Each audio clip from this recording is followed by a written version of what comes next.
in-invite kami ni bunso kong kapatid si Joran sa December 25 ni Christmas dinner date kami. Alamin ko kung legit na in-invite ni Jolan na at naman family pupunta kami, tapos doon kami kakain sa SM Fairview. Alamin ko, sana wag drawing. Alamin ko yun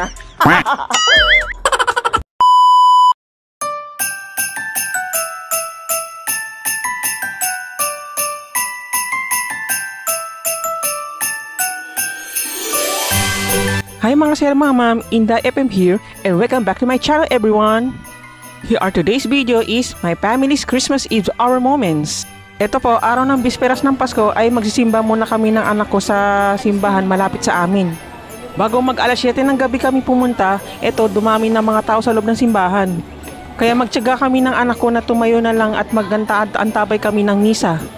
Kasi bisperas ng Pasko kaya maraming tao at dagsa na sa labas na lang kami sa simbahan. So heto, hintayin na lang dumating ang pari at mga sakristan. Dalawa kami ng anak ko ang magsimbang gabi. A few moments later. Makalipas ng ilang minuto, ayan, dumarami ng mga tao sa labas ng simbahan kasi puno na sa loob kaya hindi kami makaupo sa loob ng simbahan. Pero okay lang sa amin ng anak ko na magtiyaga kami nakatayo kasi ang mahalaga ay bilang pasasalamat namin sa biyaya kina Lord Jesus at Mama Mary. Makikinig kami sa sermon ng pari mamaya. So ito, sightseeing lang ako sa dami ng tao na para kami na sa simbahan sa Quiapo. Saka papormahan pa ang simbang gabi outfit mga tao. Kaya patingin-tingin lang ako ng mga outfit nila habang nag-aabangers kami ng misa. Ang ganda ng mga Christmas lights at mga decor sa simbahan. Ang ganda ng liwanag. Kumikislap-kislap pa. Kaya ganda ng view sa pagkuha ko ng video. A few minutes later. Ito, umaawit kami ng Pinoy Christian song kanina. May programa sa loob ng simbahan about sa pagsilang ni Baby Jesus. Hindi ko nakuhanan kasi kagaya naman nung last year, taon na lang ginagawa ang program bago magmisa pag tuwing bisperas ng Pasko. At kanina umuulan ng bahagya kaya napasilong kami ng anak ko sa may tindahan. Kaya napaupo anak ko kanina kasi umuulan. Kaya ito, ako na lang tumayo. Balik tayo ako ulit. Kinig ako ng awit ng Pinoy Christian song. Vlog ko muna mga kaganapan namin sa labas ng simbahan kasi nasa labas kami, kaya daming tao Kaya hindi kami napaaga pumunta sa simbahan kasi relax muna at asikaso ko sa bahay kaya saktong alas 7 kami pumunta, hindi maaga. Kasi pag maaga ay nakaka-boring, pag 6 PM kami pumunta kaya hindi kami nagpareserba ng upuan sa loob ng simbahan. Kaya medyo magpahuli kami pumunta sa simbahan para hindi kami boring sa hintayan ng program at misa. So ito, still dami ng tao sa labas ng simbahan. Kinig kami sa sermon ng pare, hulugan ng pera, communion, announcement at awitan ng Christmas at Christian song.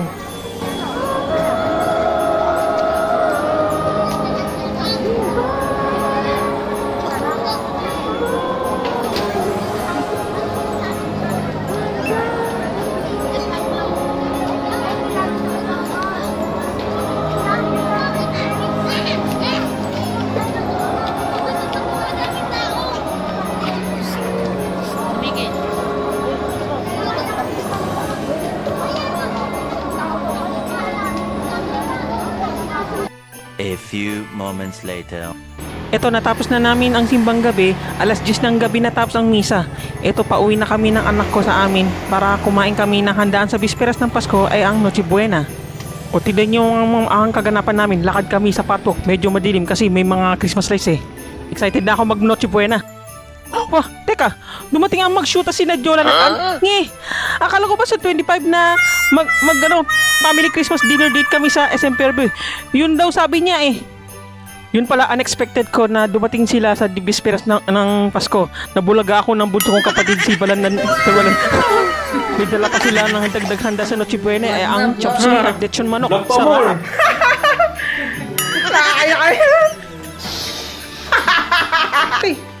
Nagpamor. Bakit? So ito, simulan na kami kumain ng Noche Buena at magchikahan time. Ano yan? Andok yan? Andok siya. Hindi ko alam kung saan binili yan. Kung may permit na siya. Terraces. Ito. Buti bukas pa Wala na, in-order nga daw ni Jackie na barbecue. Hanggang ngayon, di pa narating. Ganun? Nagsahan tao ngayon sa mga dahil na Kain muna ako at pasensya na po sa vlog setup ko habang kumakain. Ginawa kong spy camera. Sibugan na at kasama ko nga pala sa vlog ko maging hipag ko si Ann. Hi!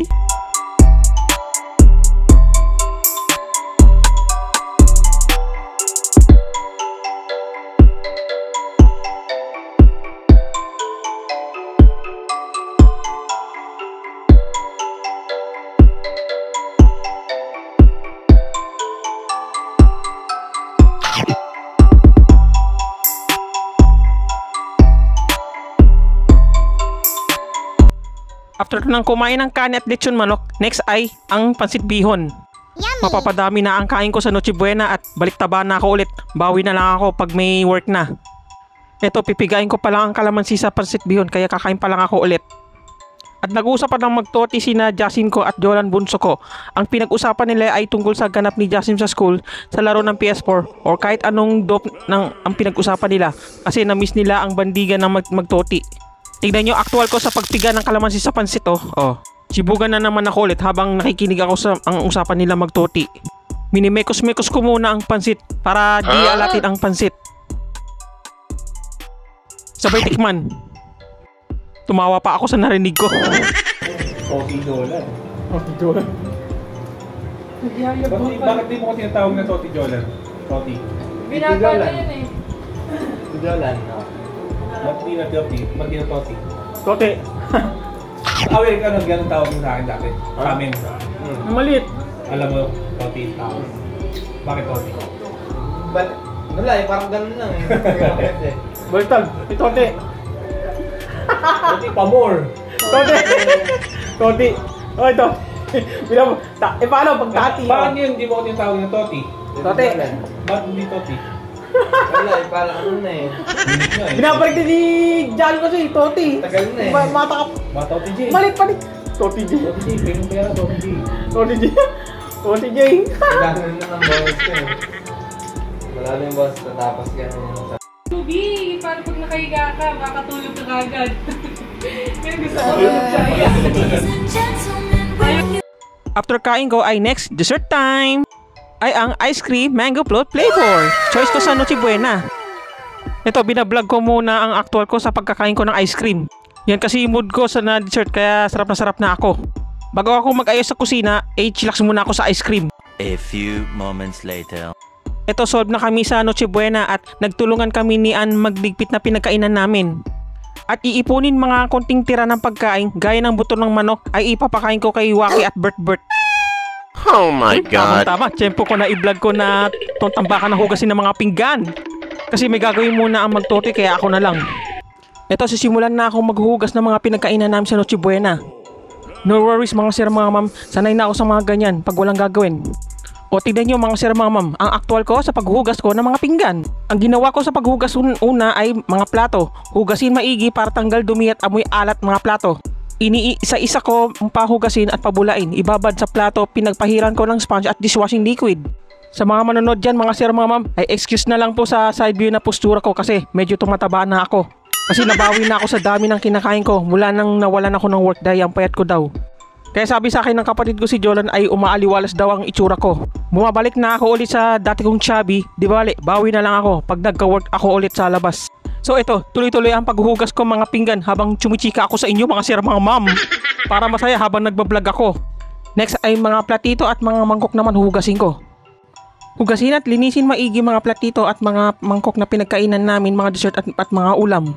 Ibang vlog setup naman, nilipat ko na para maiba naman i-video recording ko sa paghuhugas no ko ng ibang klaseng pinggan.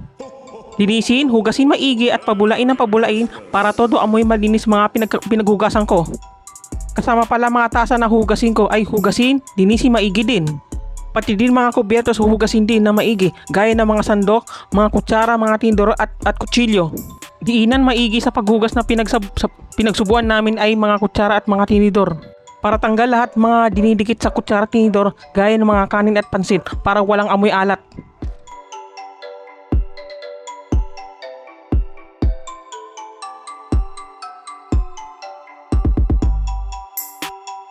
At ibuhos na sa lababo na hawak ko ng planggana na pinagbabad ng marurumi mga pinggan.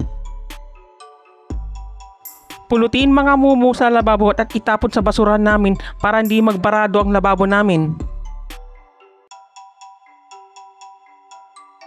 O isa pa, pulutin din mga nakakalat na mumu sa lababo. Lahat pulutin maigi para ma-drain na maayos ang lababo namin. Pati mga baso sa lababo ay hugasin at linisin maigi ang parte ng baso gaya ng bunganga ng bilog. Saka yung tasa din na di ko pa nahugasan na walang babad sa planggana. At ang huli ay lilinisin din ang planggana para tanggal na mamantika sa may puwit ng planggana. Sabunin maigi ang planggana para tanggal ng sebo at amoy ulam. Diinan ng diinan para wala nang dulas ang planggana. Tsaka banlawin ang planggana para ihanda ko na banlawin mga pinggan. Next ay banlawan na lahat mga pinggan. Una ay banlawin maigi mga plato. Kuskusin gamit ang palad daliri para make sure na walang natirang dulas na bula. At ilagay sa mini dish dryer na pampatuyo at pampataob ng mga pinggan. Iniisa-isa ko babalawin maigi mga plato ay para amoy malinis at palagi ikapit maigi ang plato para hindi mabasag, kaya laging alerto sa pagbabalaw ng mga pinggan. Make sure na banlaw na yan. Napakadami mga plato kaya noche buena eh. Kaya kailangan marami kami dito sa bahay. Oh, ilagay ko muna mga baso at mga tasa para maipunas ko ang tiles ng lababo. Para mailagay ko ang tray para sa lalagyan ng mga baso at mga tasa na pantoob para matuyo. Next ay banlawin lahat mga baso at mga tasa. At ilagay sa tray at itaob lahat mga baso at mga tasa. Banlawin maigi mga baso at mga tasa para amoy malinis at make sure na walang dulas. At next ay mga mangkok naman banlawin. Banlawin maigi mga mangkok para matanggal lahat ng mga bula para amoy malinis din at make sure na walang dulas. At ang huli ay mga sandok at mga kubyertos. Banlawin din maigi mga sandok at mga kutsara tinidor. Kuskusin para make sure na walang natirang dikit ng kanin at bula at tignan maigi kung malinis na.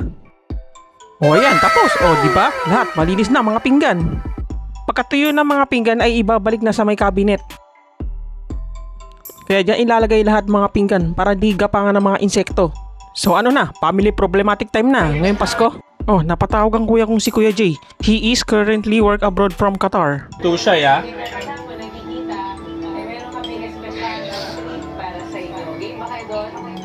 Yara, ah. Hi Jara!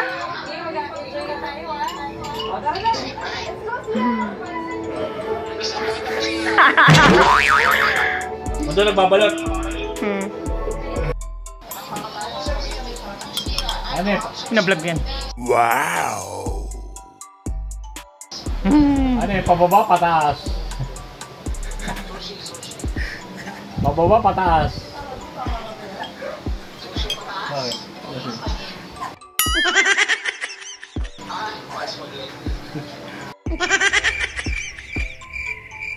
Spaghetti pababa, spaghetti pataas. Takaw ng tao kayo magtoti ha. Bakit ba?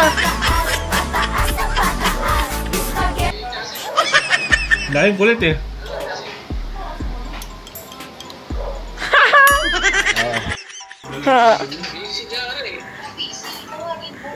Kaya si Jara kay. Uy, bakit ba? Jali mo nga ano sinisin eh. Ba't pinapakita mo? Ba't tumatawa kayong dalawa, kuya?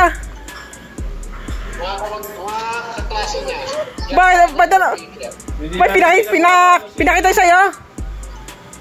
Pinakita sa'yo, kuya?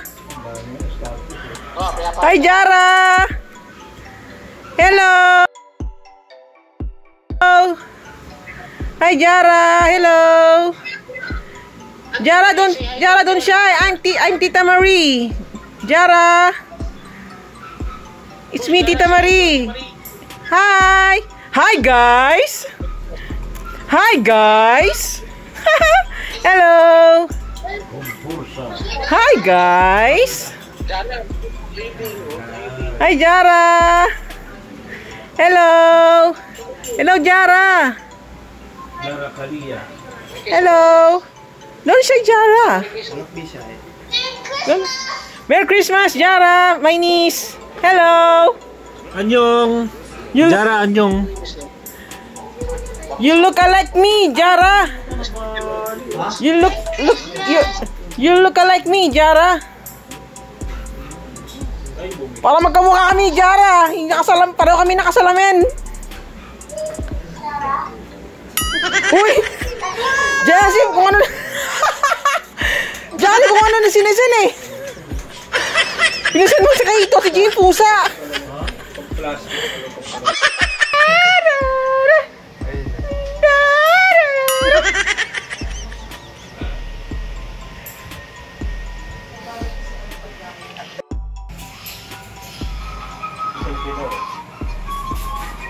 Si Jara kuya, babatiin mo yan.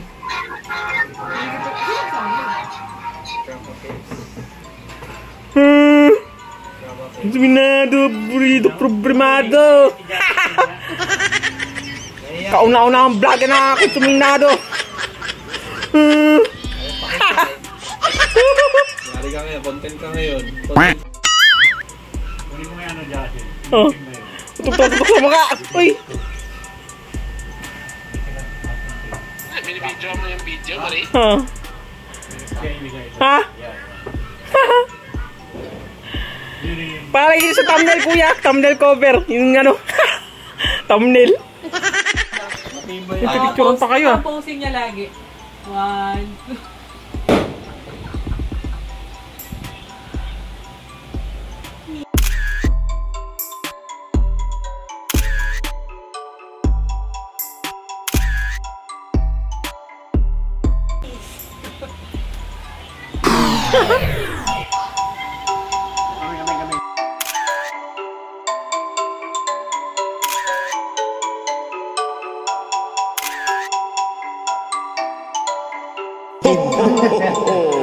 Okay kuya!